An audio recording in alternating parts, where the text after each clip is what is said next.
الصلاة والسلام عليك سيدي يا رسول الله. الصلاة والسلام عليك يا حبيب الله. الصلاة والسلام عليك يا رحمة للعالمين. الصلاة والسلام عليك يا شفيع المذنبين. الصلاة والسلام عليك يا رحمة للعالمين.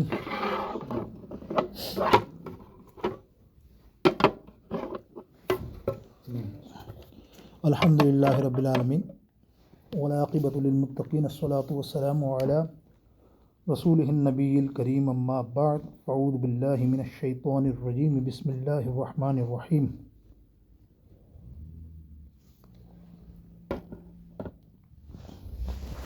أنا أبو هريرة رضي الله تعالى عنه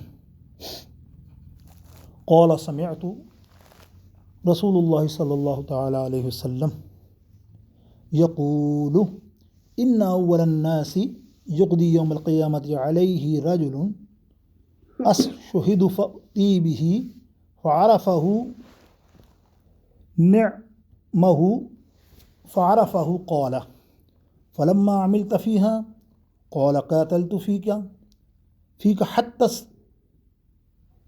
تشهد قال كذبت ولكنك قاتلت لأن يقال جري فقد قيل ثم أمر به فسحب على وجهه حتى ألقي في النار ورجل تعلم العلم وعلمه وقرأ القرآن فأتى به فعرفه نعمه فعرفها قال فما عملت فيها قال تعلمت العلم وعلمه وقرأت فيك القرآن قال كذبت ولكنك تعلمت العلم ليقال عالم وقرأت القرآن قال هو قارئ فقد قيل ثم أمر به فسحب على وجهه حتى ألقي في النار ورجل وسع الله عليه وأعطاه من أصناف المال كله فآتى به فعرفه نعمه فعرفها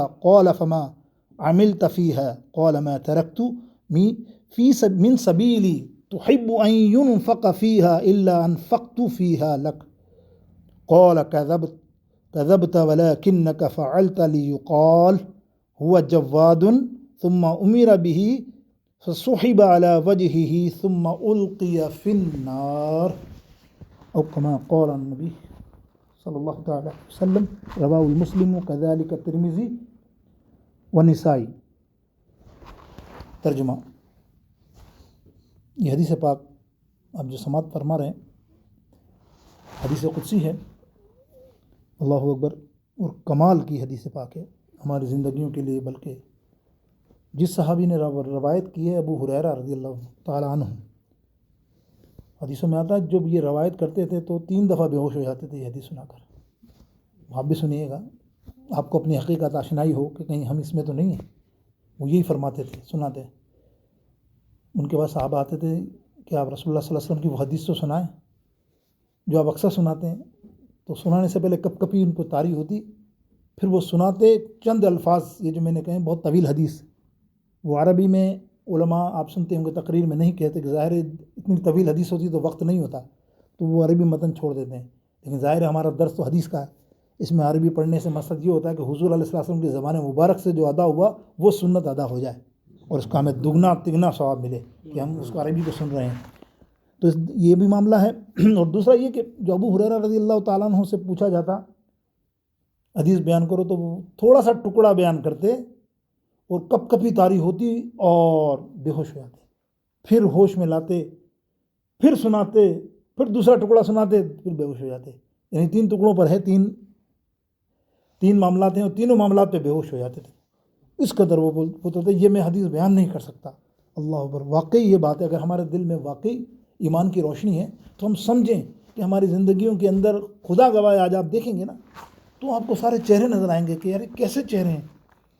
ہم تو سمجھتے ہیں کہ کوئی ہمارا زمانہ چل رہا ہے، زمانہ نہیں چل رہا. یہ سارے معاملات یہ ہیں. یہ ریاکاری کے اوپر ہی حدیث پاک ہے. ریاکاری ایسی ہے کہ ہمیں دکھتی نہیں ہے. ہم سمجھتے ہیں یار یہ بڑی چیز ہے. جو چیز بڑا ٹاپ پہ نظر آ جائے تمہارے کو میڈیا میں، وہ تم سمجھو کہ وہ ٹاپ کا ہے. اس سے بڑا کوئی دنیا میں کوئی شخص ہی نہیں ہے. اس شخص سے پوچھو تجھے جو اہتمام شہتمام کر رہا ہے، یہ کر رہا ہے، یہ کر رہا ہے، ڈرامے بازی جو بھی پبلک دکھانا، آپ سمجھ رہے ہیں، یہ دکھانا کائے میں آتا ہے؟ نعت خواں نعت پڑھ رہے ہیں مائک کے اوپر، وہ بول رہے ہیں تم زور سے بولو، آواز لگاؤ، میری آواز کو سنتے نہیں ہو. کچھ لوگ پیسوں کے لیے دیکھ رہے ہیں کہ نذرانے نہیں آ رہے تو وہ سلو ہو جاتے ہیں. سبھی چیزیں اس ضمن میں آتی ہیں. اور کیوں نہ ہو، آپ کا بھی مشاہدہ، میرا بھی مشاہدہ، بھائی اگر تجھے کچھ پڑھنی ہے، کلام پڑھنا ہے، نعت پڑھنا ہے، تو تیرا پیسوں سے کیا غرض ہے؟ تو اللہ اور رسول کے لیے پڑھ رہا ہے نا. دین تو اللہ اور رسول کے لیے، استادوں کے لیے ہے، مقرروں کے لیے یہ بات یاد بیان کی. تو اب سنتے ہیں انشاءاللہ تعالی. بس یہ مختصر صاحب آپ سے اس کا حدیث کا متن بیان کرنا تھا. ابو ہریرہ رضی اللہ تعالیٰ عنہ روایت کرتے ہیں، انہوں نے رسول اللہ صلی اللہ تعالیٰ علیہ وسلم کو فرماتے سنا کہ قیامت کے دن سب سے پہلے جس شخص کے خلاف فیصلہ سنایا جائے گا، نمبر 1 وہ شخص ہوگا جو دنیا میں شہید ہوا ہوگا. اسے اللہ تعالیٰ کے سامنے لایا جائے گا. اللہ رب العزت اسے اپنی نعمتیں یاد دلائے گا. مولا کریم وہ ان کا اعتراف کرے گا. ٹھیک ہے، اللہ تعالیٰ سے پوچھے گا کہ تو نے میری نعمتوں کا کیا حق ادا کیا. وہ جواب دے گا. بڑے توجہ سے سنیے گا، یہ حدیث کمال کی ہے. سچ بتاؤں تو میں مہینے 2 مہینے میں یہ حدیث ضرور سنتا ہوں. اللہ تعالیٰ مجھ پر رحم فرمائے، میں بھی شامل ہوں گا اس میں. ایسا نہیں ہے کہ میں بچوں، کہیں نہ کہیں دل میں آ جاتا ہے یا تھوڑا سا بڑا پن آ جائے. بس اللہ سے توبہ کرتے ہیں اس حدیث کو سناتے ہوئے، اللہ ہماری بھی توبہ ہے اس ابو ہریرہ رضی اللہ تعالیٰ عنہ کے صدقے میں. ہم بھی اس ضمن میں ہیں، ہم ڈرتے ہیں پتہ نہیں کیا پکڑ کر لے. اور یہ اللہ تعالیٰ کی پکڑ دیکھو کیسی ہے. اللہ فرمائے گا تو نے نعمتوں کا حق ادا کیا. تو وہ جواب دے گا، اے اللہ میں نے تیرے راستے میں جہاد کرتا رہا، جنگ میں لڑتا رہا، کافروں کو مارتا رہا، اور حتیٰ کہ میں شہید ہو گیا. اللہ اکبر. اللہ فرمائے گا جھوٹ، تو جھوٹا ہے. اللہ فرمائے گا تو جھوٹا ہے، تو نے تو جہاد اس لیے کیا کہ تجھے لوگ جرأت مند اور بہادر کہیں. بہادر کہیں کہ تو واقعی چیز ہے بھائی یہ تو. سو وہ دنیا میں تو نے کہلا دیا اپنے آپ کو. آج تک دنیا تیرے پیچھے سب کہہ رہی ہے مر گیا بہادر، مر گیا جیالہ. اب دیکھ مر گیا، چرچے ہو رہے ہیں اخباروں میں، ٹیلی ویژن پہ، واہ کیا چیز تھا، کیا چیز تھا. تیری تعریف دنیا میں ہو گئی، تو نے تعریف کرانی تھی وہ تو نے کرا لی. اللہ تعالیٰ حکم دے گا فرشتوں کو، سنو اسے، اس کو منہ کے بل گھسیٹتے ہوئے جہنم میں لے جاؤ. یہ متن دیکھا نا آپ نے، کیا ہر ایک کے اندر یہی متن آیا ہے کہ اللہ کیا فرما رہا ہے، ثم القی فی النار. لے جاؤ لے جاؤ اس کو. میں جانتا ہوں، اللہ تو جانتا ہی ہے، ماشاءاللہ کیا بات ہے. نمبر 2 وہ شخص ہوگا جس نے علم دین، قرآن پاک کی تعلیم حاصل کی ہوگی. عالم دین سمجھ لیں آپ اس کو، اور قرآن کی تعلیم دینے والے بھی سمجھ سکتے ہیں اس میں. تو وہ کیا کریں گے، دوسروں کو اس کی تعلیم بھی دی ہوگی. اللہ رب العزت کے سامنے لایا جائے گا، اللہ تعالیٰ اسے اپنے انعامات یاد دلائے گا. ہاں بھائی بہت انعام دی، کیا معاملہ ہوا. وہ سب کا اعتراف کرے گا. اللہ سے پوچھے گا کہ تو نے میرے انعامات کا کیا حق ادا کیا. وہ جواب دے گا، یا اللہ میں نے علم دین، قرآن کریم کی تعلیم حاصل کی، پھر آپ کی خوشنودی کے لیے، یعنی مولا تیری خوشنودی کے لیے، اور دوسروں کو اس کی تعلیم دی. اللہ تعالیٰ فرمائے گا تو جھوٹ بولتا ہے. سنیے گا، اللہ معاف فرما دے، تو جھوٹ بولتا ہے، تو بکتا ہے. تو نے تو اس لیے علم حاصل کیا کہ لوگ تجھے بڑا عالم کہیں. قرآن کریم اس لیے پڑھا کہ تو بہت بڑا قاری، قرأت کے ساتھ قرأت تاکہ دنیا واہ واہ کہے، سبحان اللہ کہے. سمجھ رہے بات آپ کو؟ او ہو، تو یہ تو قاری بننے کے لیے تو نے دنیا میں یہ سارا کام کیا، اور تو نے یہ سارا کام بالکل سچا کیا. ساری دنیا تجھے عالم بھی مان گئی، فاضل بھی مان گئی، اور تیری گرویدہ ہو گئی. اللہ اکبر. سو جو دنیا میں تو نے کہا وہ تو نے پا لیا.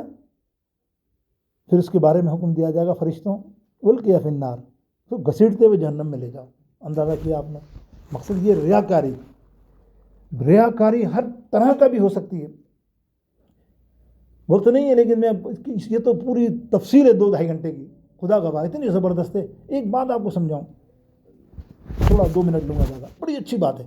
مغرب کی نماز آپ پڑھتے ہیں، ایک مغرب کی نماز آپ پڑھتے ہیں نا، میں مغرب کے دیتا ہوں، یہ ہمارے ساتھ واقع ہو چکے ہمارے استادوں کے ساتھ. تو اگلی صف میں آپ بھی نماز پڑھتے ہیں، آپ بھی نماز پڑھتے ہیں نا. آپ نے نماز ختم کر لی جلدی، پیچھے دیکھا کہ 3 آدمی نماز پڑھ رہے ہیں. ایسا ہی ہوتا ہے نا، کبھی کبھی ہو جاتی زندگی. مڑ کے دیکھا تو پیچھے 3 آدمی اور کراس کروں گا، تو آپ نے کہا پڑھ لیں نماز. پھر چلو یار 2 رکعت نفل پڑھ لیتا ہوں. مفسرین محققین فرماتے ہیں اب یہ نفل تیری دکھاوا. اللہ، سمجھیے نقطے کو سمجھیے. کیوں پڑھا تو نے؟ پڑھی کیوں تو نے؟ وہ ان کی وجہ سے کہ یار میں کراس نہ جاؤں، ٹائم پاس کرنے کے لیے 2 رکعت نماز ہی پڑھ لوں. اب تو نے خالص اللہ کے لیے نیت نہ کی. اندازہ کرو ہم میں سے کتنے بیشتر لوگ ایسے ہیں کسی وجہ سے رک جاتے ہیں اللہ کے رسول کے ذکر میں، کہیں بھی رک جاتا ہے یار یہ بھائی بیٹھا ہوا نا یار، چل اپن بھی اس کے، تو وہ خالص اللہ کے لیے نہ ہوا. تو اس کا جواب کے لیے مفسرین محدثین فرماتے ہیں محقق کہ آپ اس وقت نیت یہ کرو، یا اللہ معافی مانگتا ہوں میں تیری رضا کے لیے نہ پڑھ سکا، اب میں 2 رکعت نفل پڑھ رہا ہوں. اب دوبارہ سے وہ نیت کرے اللہ کی رضا کے لیے، تبھی وہ 9 رکعت نفل ہوگی. ورنہ اس نے جلدی شروع کر دی تو اس کا تو مقصد، اس کے سارا خیال یہی ہوگا کہ یار یہ کب ختم کرے، میں اپنی 2 رکعت کروں کے پیچھے سے جاؤں. تو یہ ریاکاری ہوئی نا. آپ سوچیں کتنی باریک ریاکاری کا معاملہ ہے. اللہ معاف کرے، ہم نہیں سمجھ سکتے. بعض اوقات ہم کسی کو دینے میں بھی منہ چڑھاتے ہیں، انداز ہمارا ایسا ہو جاتا ہے بعض اوقات یار بس تو اللہ تو جانتا ہے نا تو نے کس لیے دیا. تو یہ اللہ جو جہنم رسید کر رہا ہے اتنے بڑے بڑے لوگوں کو، یہ معاملہ. اب تیسرا آئے گا وہ شخص جس پر اللہ تعالیٰ نے وسعت کی ہوگی، مال دیا ہوگا، ہر قسم کا مال دولت اسے عطا کیا جائے گا، اسے اللہ تعالیٰ کے سامنے لایا جائے گا، اللہ تعالیٰ اسے اپنے انعامات کی یاد دہانی کرائے گا، وہ سب کا اعتراف کرے گا جیسے کرتے ہیں. تو اللہ فرمائے گا تو نے ان انعامات کا حق ادا کیا؟ بولے یا اللہ ایسا کوئی راستہ ہی نہیں چھوڑا میں نے. اللہ اکبر، ایسا کوئی راستہ ہی نہیں چھوڑا جہاں تجھ پہ خرچ نہ کیا گیا تیرے نام پر. میں تیرے نام پہ ہر جگہ خرچ کرتا رہا. کون سی جگہ میں جب میں نے خرچ نہیں کیا؟ مسجدوں میں میں نے دیا، مدرسوں میں میں نے دیا، شاگردوں کو میں نے دیا، فلانا غریبوں کو میں نے مدد کی. اللہ فرمائے گا، اللہ تعالیٰ فرمائے گا تو جھوٹا ہے، تو جھوٹ کہتا ہے، تو نے اس لیے خرچ کیا کہ لوگ تجھے سخی کہیں، لوگ تجھے کہیں او ہو بڑا مالدار ہے، بڑا پیسے دیتا ہے، بھائی اس کے پاس ہی جاؤ، یہ تو بڑا مالدار ہے. اللہ تو کر چکا دنیا میں، تیری شہرت ہو چکی، اب یہاں کیا لینے آیا؟ یہاں تو میرے لیے تو کچھ بھی نہیں لایا. پھر اس کو حکم ہوگا القی فی النار، جہنم میں اس کو لے جاؤ. یہ حدیث کا تو ترجمہ تھا جو میں نے بیان کیا، اتنی طویل. ایک مختصر کر دیتا ہوں 2 منٹ بس تشریح. اللہ اکبر، انتہائی عظیم اور بابرکت حدیث شریف ہے. میں نے آپ کو بتانا اس میں شک ہی نہیں، ہر انسان اس میں آتا ہے، اس کو سننا چاہیے غور سے، اور یہ سمجھنے کے لیے بھی ہے ہمارے تمہارے لیے. ہر زندگی ہر پہلو کے اندر بھی کہیں بھی دکھاوا، کہیں بھی ہم لوگ کو غرور کالر چڑھ جاتے ہیں کسی بات پر. کبھی ہم بیٹھے ہوں کوئی ایسا بندہ نظر آئے تو بھائی یار چتکارتے ہیں کہ یار کیا ہی بندہ ہے، اپنے آپ کو نہیں دیتا، تو خود حقیر ہے جیسا ہے، وہ اس سے بدتر ہے تو. لیکن اس حدیث کو بیان کرتے ہوئے راوی، یہ بات آ گئی، حضرت ابو ہریرہ اکثر بے ہوش ہو جایا کرتے تھے. آپ کے گلے کی رگیں پھول جاتی تھیں جب یہ حدیث بیان کرتے تھے. چہرے کا رنگ پھک پڑ جاتا تھا، تغیر چینج ہو جاتا تھا. ریاکاری اور دکھاوے کی نحوست. دیکھیے کہ شہید فی سبیل اللہ، عالم دین، قاری اور سخی جیسے عظیم انسان بھی اپنے عظیم عمل کے ثمرات سے نہ صرف محروم رہے بلکہ ذلت و رسوائی کے ساتھ اوندھے منہ جہنم میں پھینک دیے گئے. معلوم ہوتا ہے عمل صالح میں اللہ تعالیٰ اپنے ساتھ کسی کی شرکت کو کسی قیمت پہ برداشت نہیں کرتا. عمل صالح میں اللہ شہرت کی حصول کی نیت یا اپنی تعریف و توصیف کی امیدیں ایسے خطرناک عوامل ہیں کہ جس کے عمل میں شامل ہو جائیں اس کی نیکیاں برباد، گناہ لازم کی مصداق بن جاتا ہے. غضب خداوندی اور ناراضگی کی انتہا سے حساب و کتاب کی ابتدائی ان ریاکاروں سے کی جاتی ہے، اور انہیں جہنم رسید کرنے کے بعد کسی دوسرے مسئلے کو چھیڑا جائے گا. ان کا منصب شہادت اور علم دین اور قرت اور سخاوت کسی کام نہیں آئے گا. اللہ تعالی ہم سب کو بچنے کی خاص توفیق عطا فرمائے. وآخر دعوانا الحمدللہ رب العالمین وصلی اللہ تعالی علی خیر خلقہ نور عرشی قاسم سیدنا حبیبنا مولانا محمد مبارک صلی اللہ تعالی تو ہم پر رحم فرما، کرم فرما.